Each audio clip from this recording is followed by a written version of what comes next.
এবং গ্যাসের চাহিদা মেটানোর জন্য সরকার কিন্তু একটি তড়িৎ পদক্ষেপ নিয়েছে। সেটা হচ্ছে তেল ভিত্তিক যে বিদ্যুৎ কেন্দ্রগুলো সেগুলো পূর্ণ উৎপাদনে ফিরানোর ব্যবস্থা করা হচ্ছে এবং যাতে দ্রুত লোডশেডিং কমে যায়। কালের কণ্ঠের একটি রিপোর্টে বলা হচ্ছে প্রধানমন্ত্রী তারেক রহমানের তড়িৎ পদক্ষেপে লোডশেডিং কমানোর প্রক্রিয়া শুরু হয়েছে। দ্রুত পরিস্থিতির উন্নতি করতে ফার্নেস অয়েল ভিত্তিক বেসরকারি বিদ্যুৎ কেন্দ্রগুলোকে সর্বোচ্চ সক্ষমতায় চালানোর নির্দেশ দেওয়া হয়েছে। একই সঙ্গে বিদ্যুৎ কেন্দ্রে গ্যাসের ব্যবহার কমিয়ে শিল্প খাতে সরবরাহ বাড়ানোরও সিদ্ধান্ত নেওয়া হয়েছে। প্রধানমন্ত্রীর নির্দেশে বকেয়া বিদ্যুৎ বিল পরিশোধের মাধ্যমে বেসরকারি বিদ্যুৎ কেন্দ্রের জ্বালানি সংগ্রহের সক্ষমতা বাড়ানো হচ্ছে। ফলে আগামী 3 সপ্তাহের মধ্যে তেল ভিত্তিক কেন্দ্রগুলো প্রায় পূর্ণ সক্ষমতায় উৎপাদনে ফিরলে জাতীয় গ্রিডে প্রায় 2500 মেগাওয়াট বিদ্যুৎ যুক্ত হতে পারে। এতে আশা করা যায় লোডশেডিং কমার পাশাপাশি বিদ্যুৎ খাতে সাশ্রয় হওয়া গ্যাস শিল্পে সরবরাহ করা সম্ভব হবে। মানে এখানে বলা হচ্ছে যে তেল ভিত্তিক বিদ্যুৎ কেন্দ্রে চলে যাওয়ার ফলে যে গ্যাসের চাহিদাটা যে কমবে বিদ্যুৎ উৎপাদনের জন্য, সেই গ্যাসটা আবার শিল্পে ট্রান্সফার করা সম্ভব হবে বলে এই রিপোর্টটা মেনশন করছে। জানা যায় দেশের চাহিদার তুলনায় বিদ্যুৎ উৎপাদনের সক্ষমতা প্রায় দ্বিগুণ। এরপরেও দেশ জুড়ে তীব্র লোডশেডিং এর ভোগান্তিতে মানুষ। সম্প্রতি বিদ্যুৎ চাহিদা ও সরবরাহে ঘাটতি থাকায় 3500 মেগাওয়াট পর্যন্ত পৌঁছেছে লোডশেডিং।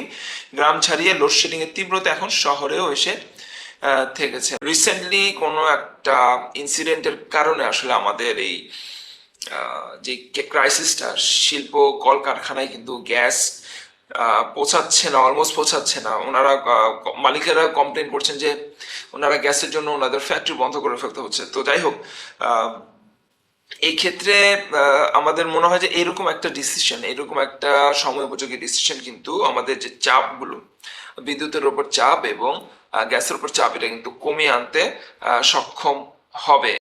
এই রিপোর্টটাতে বলছে যে জানা গেছে 1 মাসের বেশি সময় ধরে দেশের বিভিন্ন শিল্পাঞ্চলে গ্যাসের তীব্র সংকট চলছিল।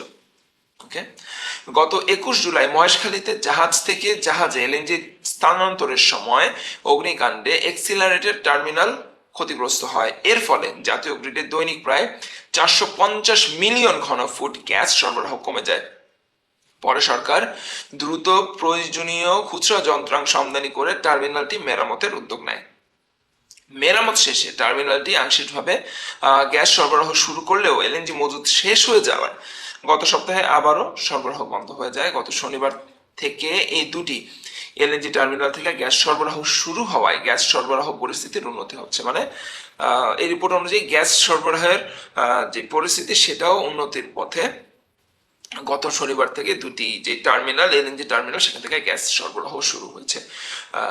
আমার মেইন কনসার্ন ছিল আসলে এটা যে আমাদের যে অনগোয়িং পাওয়ার ক্রাইসিস, গ্যাস ক্রাইসিস, এটা কিন্তু আপনার আমার দৈনন্দিন জীবনে যে প্রভাব ফেলছে সেটা তো ফেলছে। আমরা তো টের পাচ্ছি, লোডশেডিং টের পাচ্ছি। আমরা বিভিন্ন খাদ্য পণ্যের দাম বেড়ে যাচ্ছে বিভিন্ন কারণে। হ্যাঁ, তো পাশাপাশি দেখেন আমাদের কিন্তু কোনো ব্যবসা বাণিজ্য সবকিছুতে কিন্তু একটা অস্থিরতা বিরাজ করছে, তাই না? বিভিন্ন কলকারখানা, ফ্যাক্টরি বন্ধ হওয়ার নিউজ আমরা টিভিতে দেখছি। আনএমপ্লয়মেন্ট তৈরি হচ্ছে। আমাদের যে স্টক মার্কেট, এখানে কিন্তু সরাসরি আমাদের এই সব নিউজের অ্যাডভার্স যে নিউজগুলো, এগুলোর কিন্তু একটা প্রভাব পড়ে।